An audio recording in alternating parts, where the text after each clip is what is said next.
Kisah Para Rasul 16:31-33. Jawab mereka, "Percayalah kepada Tuhan Yesus Kristus dan engkau akan selamat, engkau dan seisi rumahmu."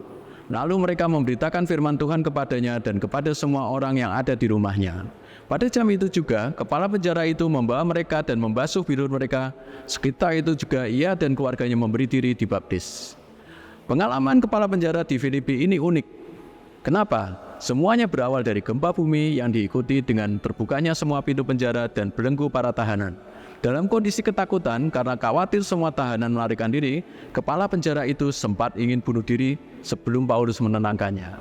Setelah keadaannya tenang, kepala penjara itu bertanya kepada Paulus, "Apa yang harus aku perbuat supaya aku selamat?" Paulus dan Silas menasihatinya agar ia percaya kepada Kristus, maka ia dan seisi rumahnya akan selamat. Akhirnya, kepala penjara menuruti nasihat Paulus dan Silas dan ia bersukacita. Jemaat Tuhan, di sekitar kita pasti masih banyak orang yang belum percaya kepada Yesus Kristus. Gak usah jauh-jauh, mungkin saja mereka adalah anggota keluarga kita sendiri.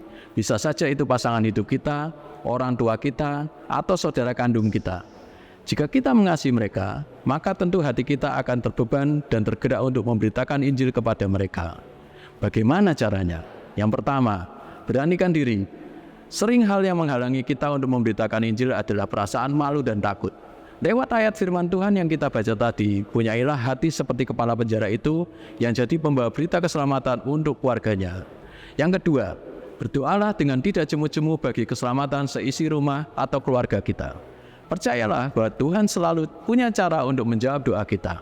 Cepat atau lambat, orang yang kita doakan akan menerima Kristus dan diselamatkan. Kiranya melalui devotion hari ini, Roh Kudus menggerakkan semangat kita semua untuk peduli kepada mereka yang belum mengenal Kristus, terlebih keluarga kita sendiri. Saya berdoa, kiranya Tuhan memakai kita semua dalam mengabarkan Injil Yesus Kristus agar seisi rumah atau seluruh keluarga kita diselamatkan. Amin.